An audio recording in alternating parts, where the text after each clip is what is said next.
नमस्कार। हम सभी पर महाराज जी का आशीर्वाद और बजरंगबली जी की कृपा सदैव बनी रहे। ब्रह्म मुहूर्त में उठकर ये 4 काम जो आज मैं आपको बता रही हूँ वो ज़रूर करने चाहिए। इन 4 कामों को करने से भगवान तो प्रसन्न होते ही हैं, साथ ही आपकी कोई भी अगर इच्छा है तो वो बहुत जल्दी पूर्ण होती है। इस अंक को देखने के बाद जब आप ये 4 काम करना शुरू करेंगे तो तब से लेकर के 21 दिन तक का समय आप तय कर लीजिएगा। उस 21 दिन के समय में वो चीज़ जिसकी आप कामना कर रहे हैं वो आपके पास होगी। जो भी भौतिक चीज़ की आप इच्छा कर रहे होंगे, जैसे मान लीजिए आपकी नौकरी की इच्छा है या आपकी शादी की इच्छा है या आपके पास पैसे की इच्छा है या घर में सुख समृद्धि की इच्छा है, या फिर जैसे कि आप किसी प्रेत बाधा के कटने की इच्छा कर रहे हैं, इनको काटने की इच्छा, इनको समाप्त करने की, नष्ट करने की इच्छा कर रहे हैं, तो ये 4 काम ऐसे काम हैं जिन कामों को कोई बताता नहीं है। और ब्रह्म मुहूर्त का ये जो समय होता है, उस समय पर किए गए ये 4 काम ब्रह्मास्त्र की तरह कार्य करते हैं। ये 4 काम करने से तुरंत आपकी जो भी इच्छा है वो पूरी तो होती ही है, साथ ही में ईश्वर आप पर प्रसन्न भी होते हैं। ईश्वर को प्रसन्न करने का जो समय माना गया है वो ब्रह्म मुहूर्त का ही माना गया है। क्यों?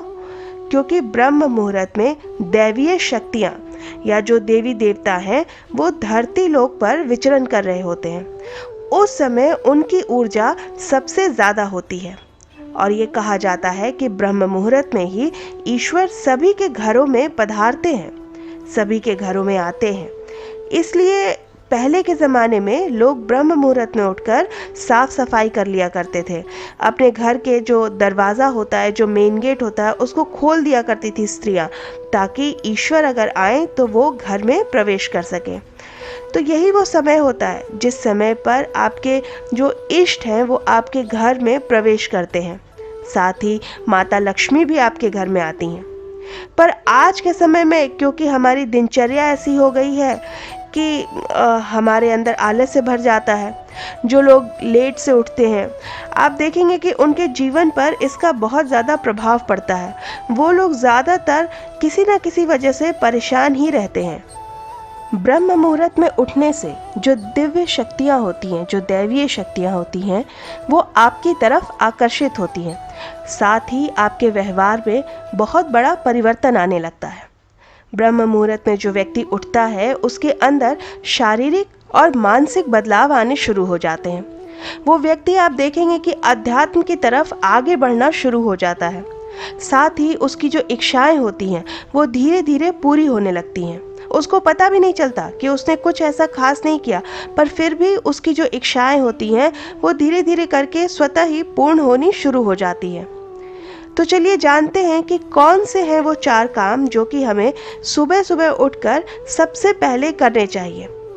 ब्रह्म मुहूर्त में सबसे पहला कार्य होता है जो आपको करना चाहिए। जब भी आप सुबह उठते हैं तो सबसे पहला कार्य है कि आप ईश्वर का नाम लेकर उठें, भगवान का नाम लेकर उठें। जो आपके इष्ट हैं आप उनका नाम लेकर उठें और धन्यवाद दें उस ईश्वर को धन्यवाद दें जिसने आपको ठीक ठाक स्वस्थ रूप में एक बार फिर से एक नए दिन की शुरुआत करने के लिए उठाया है। अपने दोनों हाथों को जोड़ते हुए आप अपने हाथों की जो रेखाएं हैं उनके दर्शन करिए।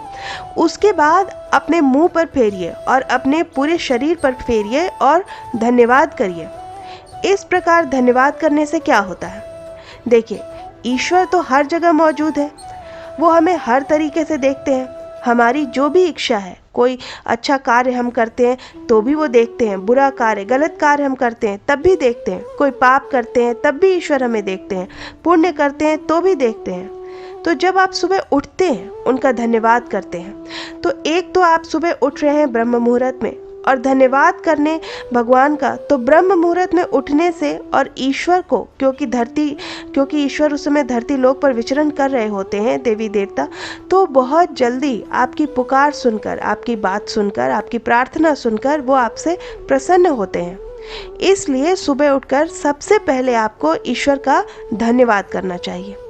देखिए 3 से 5 जो 2 घंटे पूरा ब्रह्म मुहूर्त का समय होता है, 3 से 5 के बीच का जो पौने घंटे का जो समय होता है, उस बीच में ब्रह्म मुहूर्त होता है।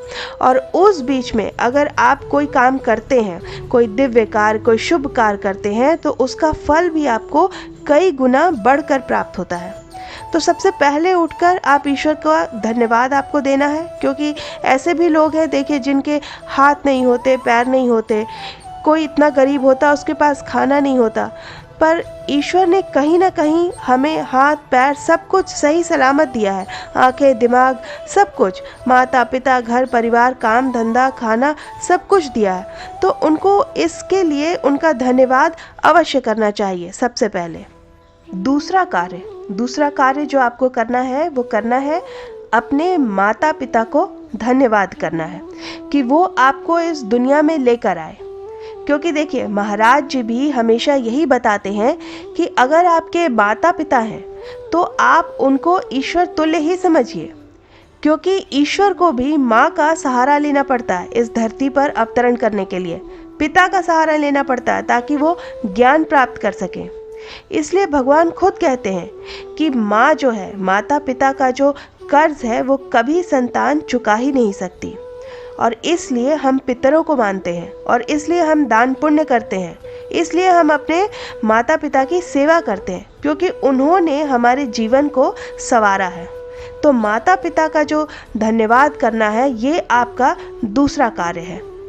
अब आप जब बिस्तर से उठेंगे तो सबसे पहले धरती पर सीधा पैर रखिए और धरती माता को प्रणाम करिए। ये सब जो कार्य जो मैं आपको बता रही हूँ ये एक साधक के कार्य होते हैं, ये उस व्यक्ति के कार्य होते हैं जो ईश्वर पर पूर्ण विश्वास रखता है, जो आध्यात्मिक होता है, ये कार्य उसके होते हैं। जो व्यक्ति भगवान को मानता है, अपने माता पिता की सेवा करता है, उस व्यक्ति के ये गुण होते हैं, ये कार्य होते हैं। तो धरती माता को आपको प्रणाम करना है, क्योंकि धरती माता जो है, धरती माता हमारी जगत जननी है और जिस धरती पर हम सभी लोग पुण्य पाप ये सारे कार्य करते हैं उनको आपको धन्यवाद बोलना चाहिए। तीसरा, आपको अपने पितरों को, अपनी कुल देवी या कुल देवता को या फिर अपने इष्ट को धन्यवाद करना है। इस तरीके से आप उनका धन्यवाद करते हैं, उनके लिए जयकारा जब आप लगाते हैं तो वो ईश्वर आपके प्रसन्न होते हैं। क्योंकि पितृ जो होते हैं, हमारे पितृ हमारे आसपास ही होते हैं। जो हमारी कुल देवी होती हैं, हमारे कुल देवता होते हैं, वो हमारे आसपास होते हैं। जो इष्ट होते हैं वो सदैव हमारे साथ ही रहते हैं। तो वो जब हम सुबह उठकर उनको धन्यवाद करते हैं, उनका जयकारा लगाते हैं, तो वो प्रसन्न होते हैं। देखिए जब भी आप कभी भी किसी व्यक्ति की जब आप बड़ाई करते हैं, आपको कोई तारीफ करता है आपकी, तो आप ये जान लीजिए कि उसको ये सुनकर अच्छा लगता है, उसे वो प्रसन्न होता है और वो व्यक्ति आपके कोई भी कार्य को कर देता है। उसी प्रकार से वही गुण हमारे देवी देवताओं पर भी लागू होते हैं। जब आप किसी देवी देवता को बुलाते हैं कि हे ईश्वर, आप अपने भक्तों पर, अपने बच्चों पर दया करिए, तो वो आपकी बात सुनते हैं और वो बहुत जल्दी आते हैं, बहुत जल्दी आपसे प्रसन्न होते हैं। इसलिए ये कार्य ज़रूर करें। उसके बाद जब आप इस प्रकार से उनको जय बोल लें, जब आप उनका धन्यवाद कर लें, तो उसके बाद फिर आपको दोनों हाथ अपने जोड़कर अपनी जो भी प्रार्थना है वो ईश्वर को बतानी है, अपनी प्रार्थना करनी है। जो आपके इष्ट हैं, जिनको आप चाहते हैं, वो जानते हैं कि आपकी क्या मुसीबत है, क्या आपकी समस्या है। तो उस समय ब्रह्म मुहूर्त के समय जब आप ध्यान रखें, वो इष्ट आपके बिल्कुल पास होते हैं। जिस प्रकार कोई व्यक्ति हमारे पास होता है, हमारी बात सुन रहा होता है, उसी प्रकार से ब्रह्म मुहूर्त के समय में जो दैवीय शक्तियाँ होती हैं वो भी हमारे बिल्कुल पास होती हैं और हमारी बातें सुनती हैं। तो आपको अपने मन की जो भी बात है, जो भी आपकी प्रार्थना है, वो कह देनी है। कोई संकोच नहीं करना है कि मुझे ये कहना चाहिए कि नहीं कहना चाहिए। जो भी आपके मन में है वो सब कुछ आप बोल दीजिए कि मैं इतना परेशान हूँ, या मेरे साथ ये परेशानी है, ये दिक्कत है, या मेरे ऊपर ये जिम्मेदारियाँ हैं, या मेरी नौकरी नहीं लग रही, या मेरा काम नहीं हो रहा। तो इस प्रकार से आप देखेंगे कि 21 दिन के अंदर जब आप इस प्रकार से कार्य करते हैं तो 21 दिन के अंदर आपकी जो भी इच्छा होगी वो ज़रूर पूरी हो जाएगी। और ये मेरा खुद का भी अनुभव है। आप करिए और फिर आप देखिए चमत्कार आपके जीवन में कैसे घटित होते हैं। तो मुझे आशा है कि ये जानकारी आपको अच्छी लगी होगी।